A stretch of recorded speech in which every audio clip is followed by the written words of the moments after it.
Hey guys, what is up? My name is Harry. Welcome to my channel, and if you're already a subscriber, then welcome back to another video. So I've been using my 70Mai A800S dual channel 4K dashcam almost every single day for the past 14 months now. And to celebrate the occasion of this dashcam's first birthday, I gave it an upgrade with this CPL filter made specifically for this dashcam. Since it's been so long me using this dashcam, I thought it would be a good time to make a long-term review video of it. In this video, I'll be sharing my thoughts on this CPL filter since I've been using it for a few weeks now, in case you're also planning to buy this thing. And I'll also be covering my overall experience with this dashcam, where I'll be discussing not only the good, but also all of its shortcomings and how those can be improved in future firmware upgrades or even new updated models it may or may not have.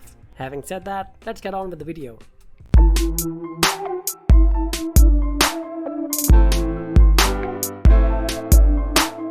So the CPL filter comes in this small plastic package which is made in India. Awesome. At the back we can see the market price of 1999 rupees mentioned, which is obviously more than what it goes for on different websites like Amazon. I'll mention its direct purchase link along with the Dashcams link in the description below in case you are interested. Inside this package we get a user manual, a few wipes to clear the camera lens, and finally this small container. And in this container, of course, we get the CPL filter safely tucked between this spongy foam-like material to keep it safe from damages. The build quality is fine, nothing much to it. It has company branding on the side, and at the inside there is a foam-like material as well, which will help in keeping this in place when connected to the dashcam. This is basically used to reduce reflections and glare from the windshield, the road surface, or anything that can reflect any sort of light on the camera lens that can otherwise damage the image quality. It should help in reducing glare from the car dashboard as well, which we will take a look at in a bit. It is said to improve the video color saturation and picture quality, and helps in enhancing the license plate readability by eliminating the whitish layer from the videos. Let's jump straight to installation. The way you want to do this is to first use the provided wet wipe to clean the camera lens. Once that is done, use the dry wipe to finally dry up the wet area on the lens. Quite easy.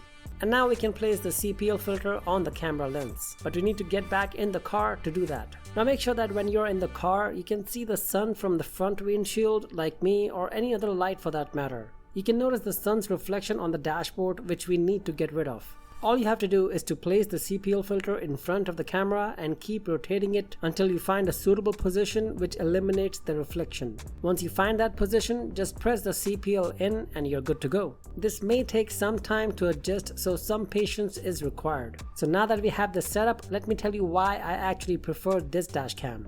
I bought this dashcam last year in the month of July with my own money, which means that this video is not at all sponsored. And let me tell you straight up that I just love this dashcam. One of the best things of this is that the build quality is simply superb. Be it the frame of the dashcams, both front and rear, the cables, or even the paint job done on this thing. They're all just fantastic. Even after using it for so long, the paint has not deteriorated. It still looks and feels brand new. Very nice. If you also reside in India, then you'll already be well aware of the bumpy road conditions throughout the country. No matter how many speed breakers or potholes I had to go through almost every day, not once did this dashcam fall off the windshield or even shake, not even a little bit. It kept recording videos smoothly without a single break in between, all the while the car was being driven. Also, this dashcam has been going strong in every weather condition, be it the scorching heat in my country or even the freezing winters. During summers, this dashcam does heat up quite a lot with the sun right above it, but even so, it did not switch off once thanks to the ventilation holes all around it, which do help in keeping the inside of the dashcam as cool as possible. The company claims that this dashcam is fully functional in temperatures ranging between a negative 10 degrees Celsius and a positive 60 degrees Celsius. So as long as you reside in a country where the temperature remains within this range, which is mostly the case, then it should operate just fine, as it has been in my case. Another reason why I love this dashcam is the proactive and timely firmware upgrades the company has been rolling out every now and then. Xiaomi has been fixing up bugs proactively along with issues reported by their customers, all the while adding new functionality to this dashcam in its firmware updates. And updating the firmware of this dashcam is as simple as you hitting the like button of this video. You can find out this updation method in my other video of this dashcam, link of which should be hovering on the top right corner of your screen right about now. If you're one who loves to travel a lot and are always capturing the scenic beauty and landscapes wherever you go, just like me, then you will also appreciate the quality of footage this dashcam is able to record. Though I'm not that much of a traveler as I barely get time for that as it is, I still managed to upload quite a few road trip videos on my channel if you are interested in them.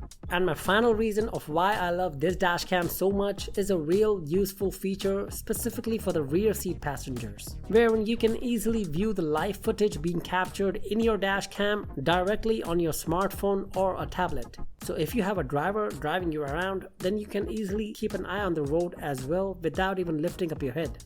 Alright, even though this dashcam is great and all, there are still several things that I truly think can be improved, some of which that I found worth mentioning for all of the prospective buyers. The elephant in the room that I think needs to be addressed by Xiaomi immediately is the overexposure of the front dashcam. It is a bit too bright, especially for capturing the license plates of vehicles at a distance beyond 10 to 15 meters during the daytime. During the nighttime, on the other hand, it is just fine and acceptable. This overexposure of the camera tends to make the captured footage a bit blurry, and sometimes the license plates become unreadable. And I think that this could have been fixed by providing us with a lower aperture value camera instead of the already 1.8 aperture and not overexposing the image. And yes, the addition of the CPL filter does help with the video quality, but it does not resolve it completely, at least in my case. Until there is a permanent solution to this CPL filter will do, as it gets the job done a bit better. So I'll leave that to Xiaomi to decide how to improve this quality. The next major issue that needs to be addressed by not just Xiaomi but almost every other dashcam provider is to provide customers with a better quality rear dashcam. Following the market trend, Xiaomi also provided us with a 1080p rear camera here, while the front camera is 4K. Companies need to understand that we need a similar quality in the rear camera as well. So a 4K rear camera instead would be the perfect solution to this. I believe there are some customers out there just like me who would love to at least have the option to connect a third camera to this dashcam setup, which would allow us to see the cabin footage as well. This would come in real handy for huge organizations which hire drivers to pick and drop their employees on a daily basis. However, there is no such option provided here. Speaking of options, there should be one wherein if the customer wants, he or she should be able to remove the watermarks from their footage to use it in their projects, YouTube videos, or even otherwise, since it's their dashcam. They paid for it, so they should be able to remove the logo, but there's no such option till date. The addition of a Type-C port instead of this already outdated micro USB port would have been much appreciated in this day and age, since we all know how fast these ports wear out. Another thing that would have been quite a convenience for us customers is the addition of an external battery instead of an internal lithium-ion battery in this case. Battery replacement would have been quite cost efficient for us and less of a hassle since it is a DIY. But now, we need to either visit the Xiaomi service center or try to successfully replace it on our own using a separately ordered battery from AliExpress, which by the way can no longer deliver any products in India. If you have already watched my short-term review video of this dashcam, you'll remember that I mentioned that the time-lapse feature can only be used with the front dashcam.